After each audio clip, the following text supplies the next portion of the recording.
G'day, welcome back. Next up we're working on the front suspension, steering, brakes, etc. I've taken this brake off, going to change out the flex hose, put a new one on. Pads look pretty much new. Well, they are new, but they've been sitting on the discs for a long time. Have a look at the discs. Could potentially vapor blast them, but vapor blasting only just gets the surface rust off, only for it to flash rust immediately after that. We'll see how we go. We might just give them a tidy up. The surface seems okay. I don't know why they painted all in this brown, if that was original or not. It's coming off anyhow. That's obviously not the correct paint there. I think that's just a Golmet hammer finish paint. But yeah, in here, the hydrolastic, I had to put this boot back on, but then I noticed that the pin in here, let me just get a light. We'll see that seal's ruptured, so we're going to take that out. We'll drop that. We'll take the whole hub off. I want to check the bearings and put upper and lower ball joints on, new ones. I've got some new ones just sitting here. I've already done the other side a little bit.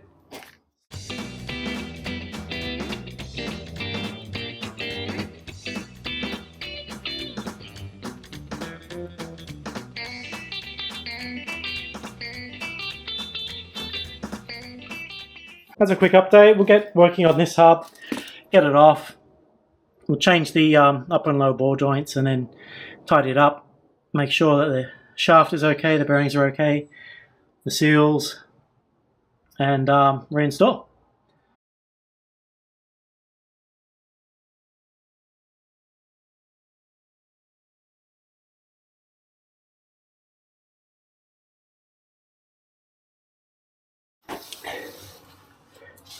Just got the upper arm out, we'll take a closer look.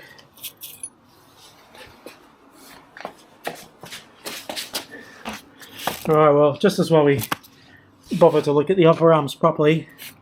Got a split boot here. We'll be replacing that. There's a crack in the cup. I got a spare. Yeah, so anyway, the rest of it looks okay. Pin's looking nice. Yep, we'll just tidy that up.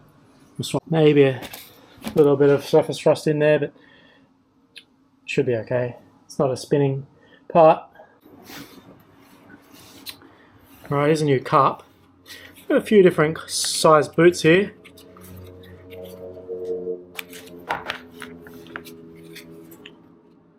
But I believe it's this one here.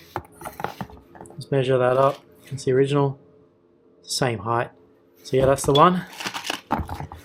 I have to press the new cup in. I'll try to put that in the vise and get that one in.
Alright, so this hub's prepared. The ball joints are smooth. I just got to put the lock tags down. But there's a bit of movement there.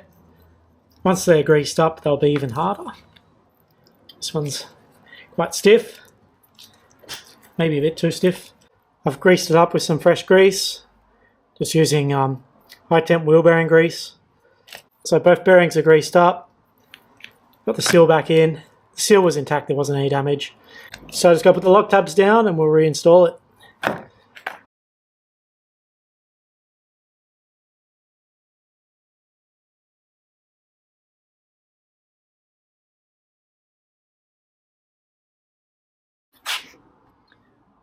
So the calipers, they were hammered, finished blue. Just change them to a gold colour just to tighten them up.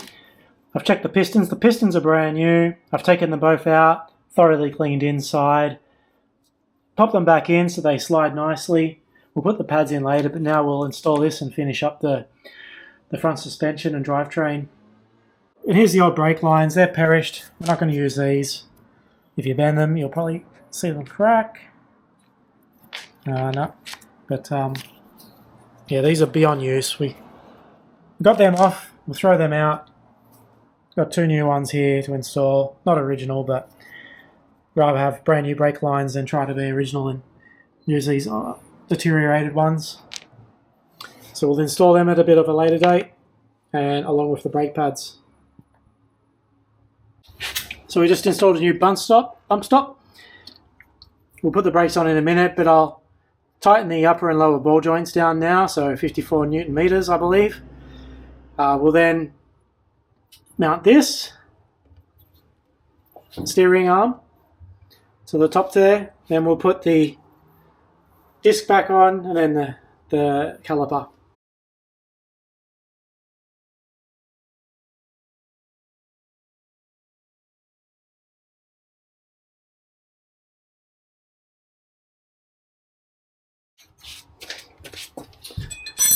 We'll fit the brake line with a new copper washer.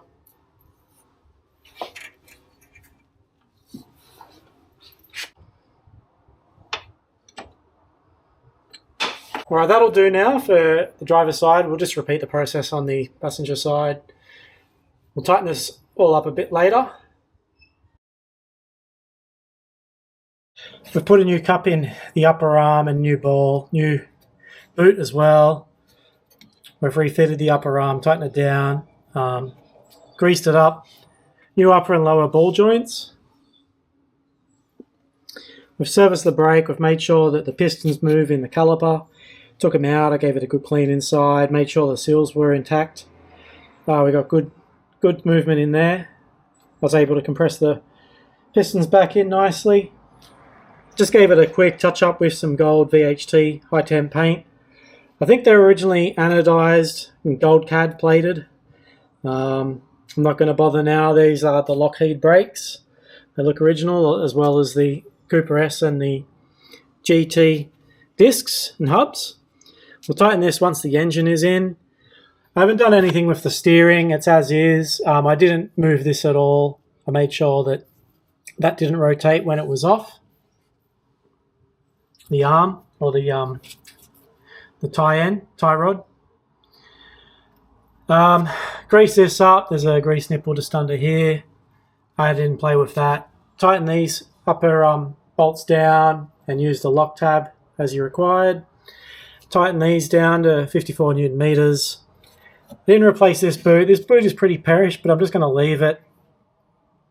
I tried to take the rear one off before, but couldn't get them out. I don't know if they're meant to be easily just come out and replaceable, but I have tried to pull one out before. I just couldn't rip it out of the hydrolastic. Now we'll go ahead and refit this, I gather. This was a feature on the GTs as well. So we'll just give this a quick clean. I won't bother repainting it or anything. Just put it on.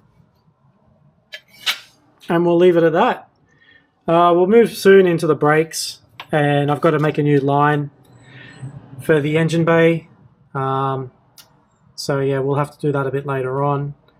I've got the end fittings, and yeah, a mate of mine will go and flare them for us and fit the new end fittings. And I didn't realise that these actually have to mount in with when you're installing the calipers. So I'll just undo the caliper and reinstall these. I've got to replace this seal here. This seal is split, so I'll take that off. I have to take the bolt out to feed the new seal on.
So I've been a bit delayed because the front subframe, they came with studs instead of sockets to mount the towers into the engine bay.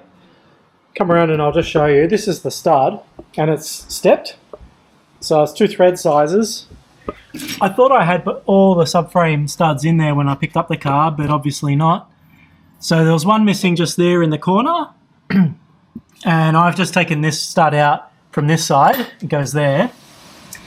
Which is pretty interesting because the 71 GTs, they came with hydro. So they call that wet suspension. It rides on a pillow of fluid, so to speak, like brake fluid. And all the manuals and documentation says that wet suspension minis came with bolts, not studs. But definitely I think this car came with studs, and I've been talking to a colleague who's got a Cooper S. His one came with studs, and on the internet, all the GTs that I've seen, the photos, they illustrate studs as well. So had to go and source one, and they're not easy to get. They're not in production anymore as far as I'm aware. You can get aftermarket ones, but lo and behold, Mini Spares in Adelaide, they had quantity of 4 of these left in stock. And yeah, they're $22 each. They're not cheap, but quite rare. So as you can see, it's stepped. It's 2 thread sizes. I can't remember the size of these threads. But yeah, so I just got lucky to find this. Otherwise, yeah, I could have bought some from CAD. I think it was CAD or MED. They possibly make a new one. Actually, this is an aftermarket one because I don't think they had. I think that's a hex socket in there to screw it down. So it is an aftermarket one. Oh no, it's not.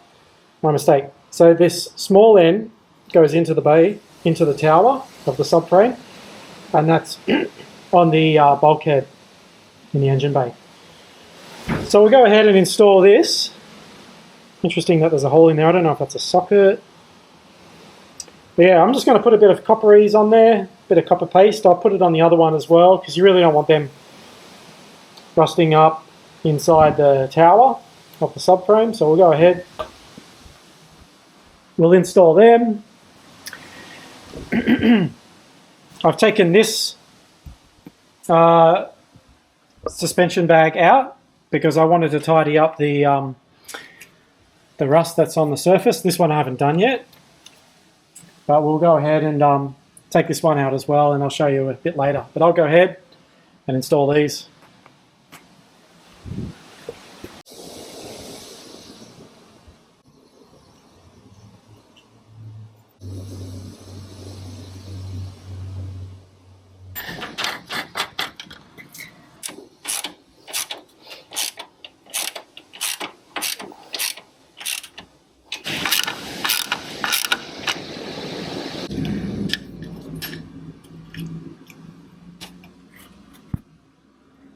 That's as good as I could get this one without bothering to replate it or restoring it or getting another unit. So I'll do the same with that one, just using a rust converter to clean that up, and wire brush and a little bit of polish.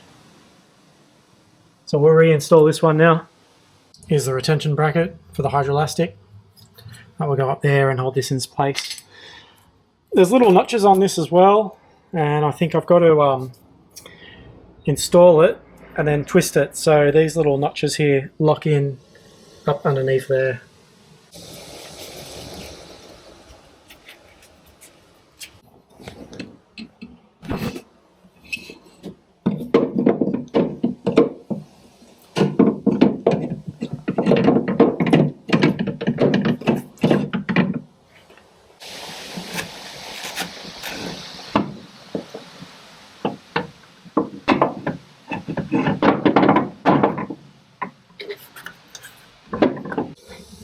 Okay, that wasn't so hard, but yeah, just had a slight twist and then it got captured by the top. But we still put a bracket in underneath here as well to support it. And there it is installed. It's in the right angle. Right, so there it is installed. Just 2 screws with a plain 1032 washer, large washer. So now we're going to set up the brake union on the driver's side, and it's a bit of a puzzle on how this gets set up. This is the union and the banjo, and then the brake sensor. So, bit of a process here, different copper washers. So we got castellated washer, then the nut, and then this little copper washer here, which is 14.9mm diameter. Then the union, then another copper washer, which is 17.4mm in diameter, and then the banjo. So if I just try to assemble it upside down, we go something like this. So that washer there sits over the flange, the union of the banjo, then the union. So we get that assembly there. Then this little copper washer, which is a bit smaller than the other one, on top. And then that'll go into the brake line, and then on top you'll have that and that. So we'll go ahead and assemble that, and then that'll help us prepare for the large brake line that goes around the front of the subframe. So there we have it, we got it installed. So you can see the finish there. It's not the best, but it's cleaned up, and when compared to that. So we're just using Metal Rescue Rust Remover Bath. I've been using this solution over and over again, so it's looking pretty well used up, but that's how I've done it. I'm not going to take the bag out, it's just too much hard work. So we'll leave that soak in there overnight. I've given it a quick brush with a nylon brush just to get a lot of the surface rust off. So hopefully it'll come up looking a little bit like that.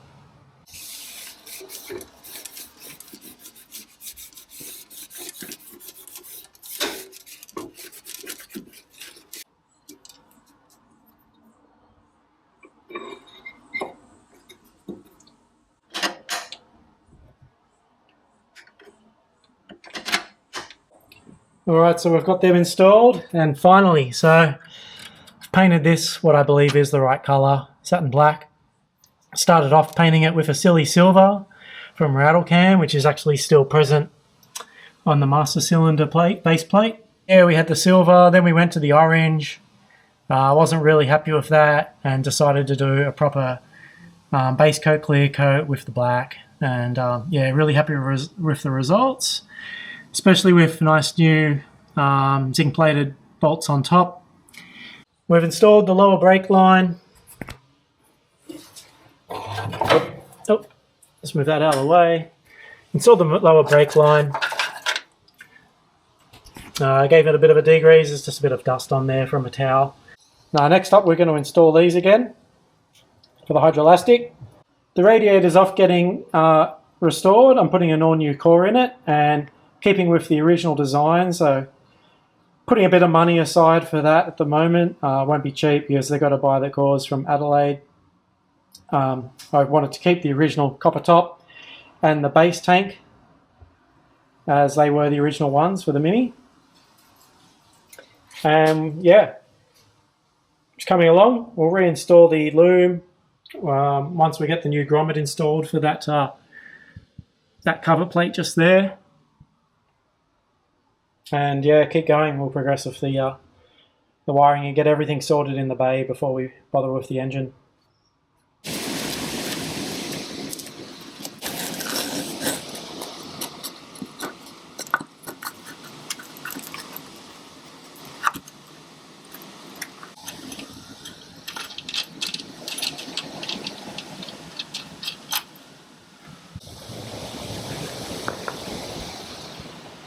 So in my previous attempt to install the upper arm on the driver's side, I completely butchered this seal here.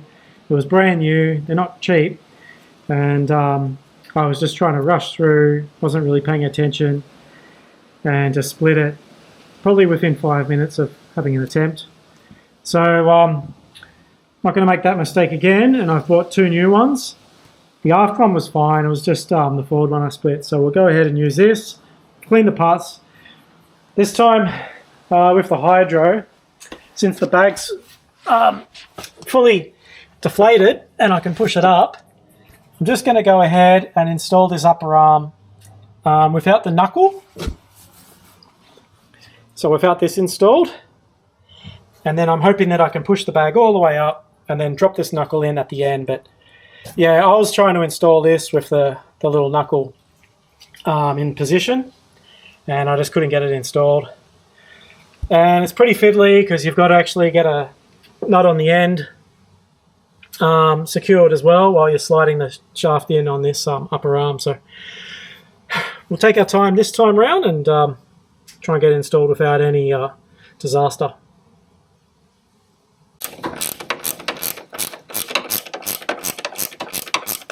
This one just hits the body underneath, so you can only do it like a quarter of a turn at a time, or one face at a time.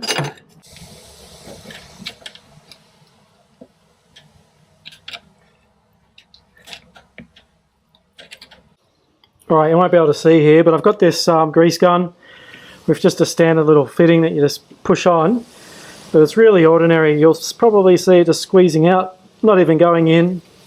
Yep, so the grease is going anywhere but inside the ball joint. So I went ahead and bought one of these things that I've seen on the internet, the double handle grease gun coupler. And yeah, if you watch the videos on YouTube or Facebook, you know, they'll show you like grease going everywhere with a standard coupling, but when you put these on here, it just works like magic. Goes straight into the ball joint, into the grease nipples with no mess. So I'll take this fitting off and swap it out, and we'll see if it's any better. Doing this one-handed.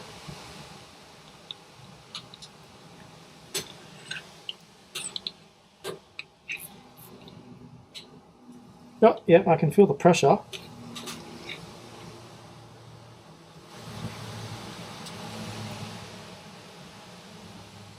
Yeah, that might be going in.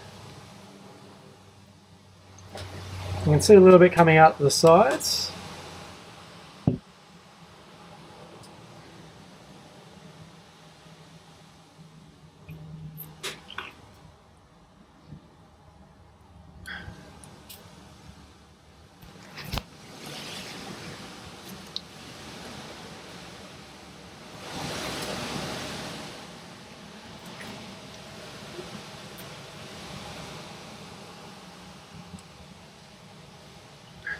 Okay, that might be working because it's bending the arm. That looks pretty good. I'll just try and see if it pops off. It's probably going to explode off. Oh no, that's okay.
Alright, so we've been busy today with CAD plating.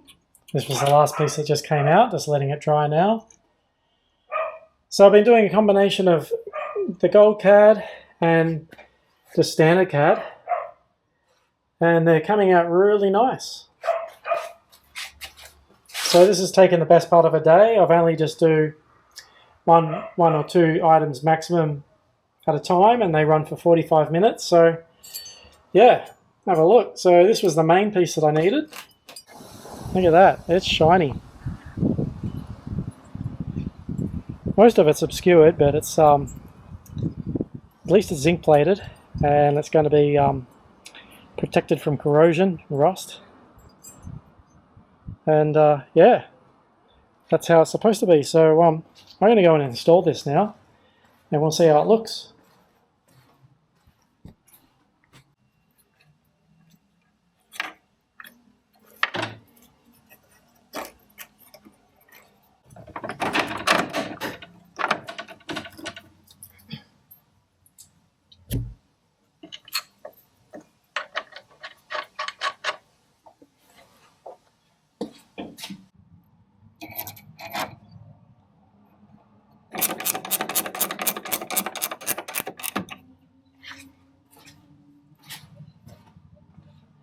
There you can see the condition of the hydrolastic line on the passenger side, all tidied up, no more surface rust. A little bit of pitting, but that's fine, so it's all tightened up. We've done the driver's side now, so we're going to go and get the tyres on and pump up the hydrolastic. Now we've tightened up the driver's side hydrolastic as well. It's all tightened down along with here, and we've fitted the line that goes from the master to the clutch slave cylinder, so that's tightened down, and we've also routed this brake line here to the front drivers. We got 5 litres of the hydrolastic fluid. Yeah, I'm not too sure who can do hydrolastic where I live. I do have a friend nearby who I've borrowed in the past, his pump, but I'd prefer to be a bit independent on this. So I've gone ahead and bought this little unit on eBay. So this was the cheapest unit. A lot of people use like a Vivor model. It's like a red box, and you do a lot of adaptations to it. They're about $100 here in Australia. This little unit was $50. We'll see how it goes. It's got a pressure that's appropriate for the pressure that we need. So I think we need about 17 bar. Now don't quote me on that, but I think this will be suitable for that. But yeah, it doesn't come with the right attachment, so you've got to buy all sorts of adapters to accommodate it, because you need a Schrader valve connection. So I went ahead, bought one of these. You do need one of these. These are specialized Schrader valve attachments, so it screws on, and then you can control the valve internal or the core by screwing this in and out. So it's completely controlled by, yeah, just one screw once you put that on the valve. I have no idea if this is going to work with this hydraulic pump. So yeah, we bought a female nut, and then a step down adapter. So let's give it a go. I haven't tried this yet. So we may go with this first. So I'm probably going to need to get some plumber's tape on this as well.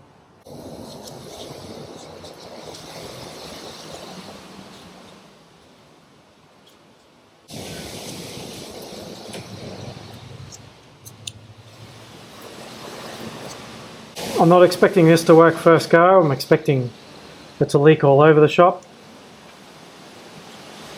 You just need to get a tight connection here.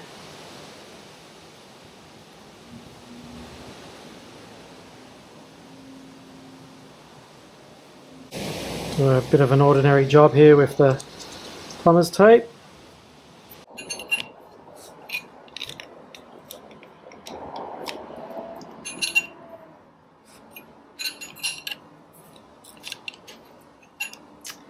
Alright, so that's bottomed out. I don't know if that's going to work. This side doesn't bottom out, which is good. So I'll try and get a tight connection on this one.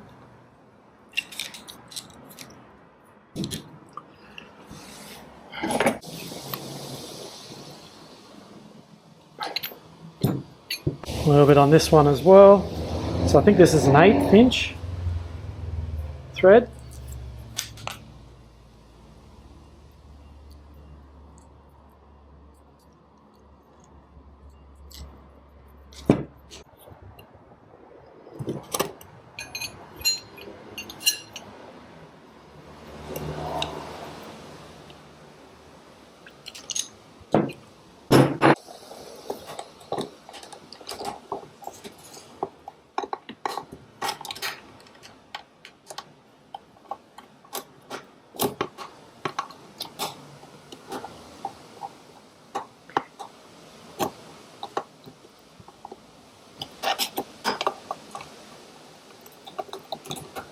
Alright, so that's pretty much complete.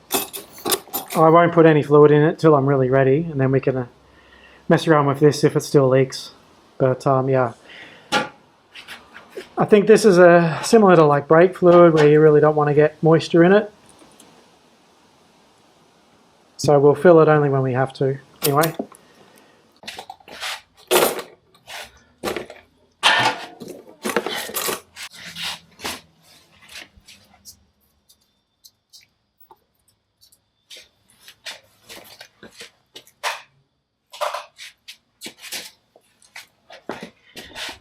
So we're going to attempt the pumping of the hydrolastic now with this little unit.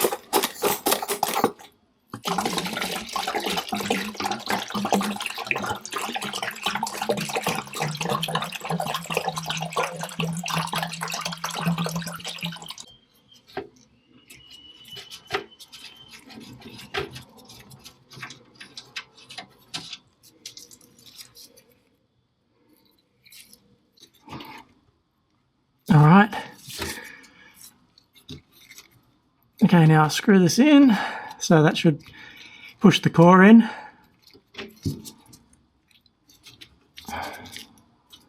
All right, we got a bit of a leak happening just here.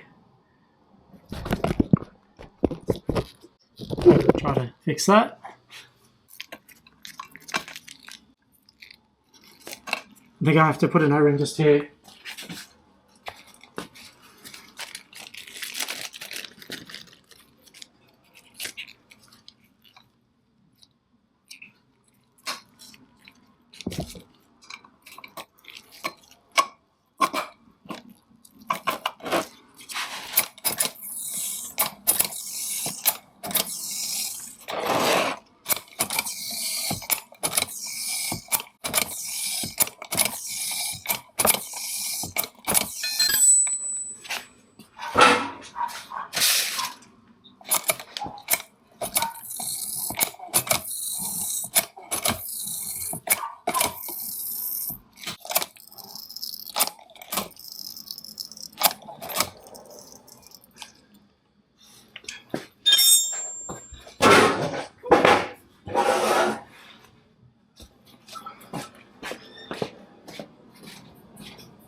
All right, we don't appear to be having any leaks except for just a really minor leak here.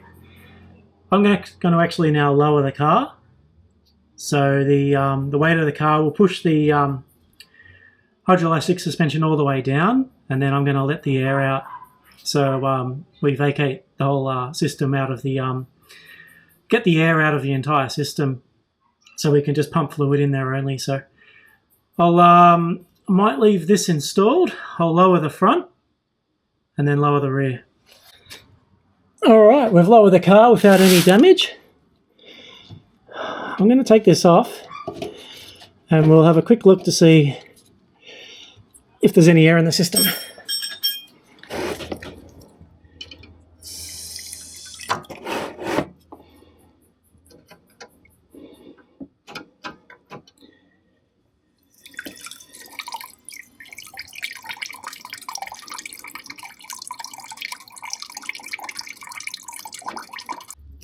So good news is when I depress the core of the valve, the hydrolastic fluid that I pumped in there came back out, quite a lot of it actually, so it's flowing in.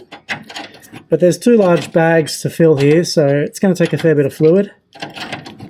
So we'll just tighten this all the way back up and we'll do it for proper now.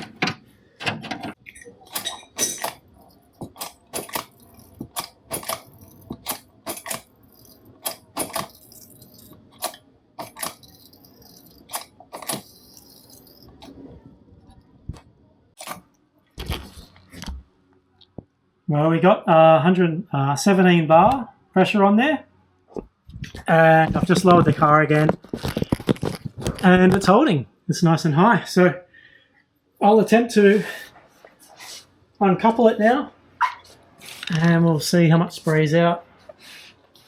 I'm a bit wary that the core is not in good condition, but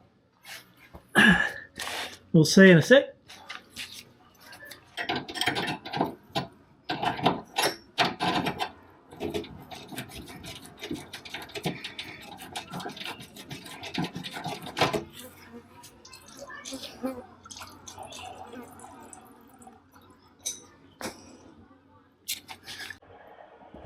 And there we go, it's holding pressure. Go and have a look.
Just coming back to the car, it's been about 2 weeks since I pumped it up with the hydrolastic fluid.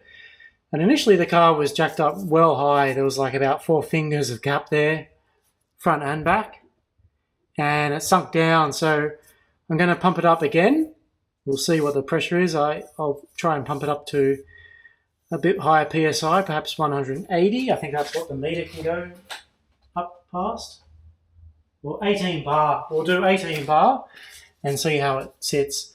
But it looks like it's just settled down. It was well jacked at the front. But yeah, anyway, we'll give it a pump up and see what's happening with it. Try and get it higher, the height back to what it was before.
Okay, as you can see, got the suspension jacked well up again.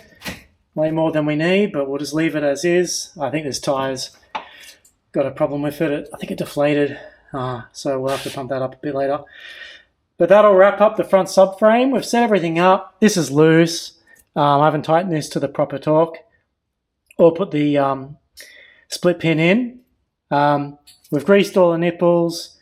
We've still got to install the bump stop in here. I'll do that a bit later.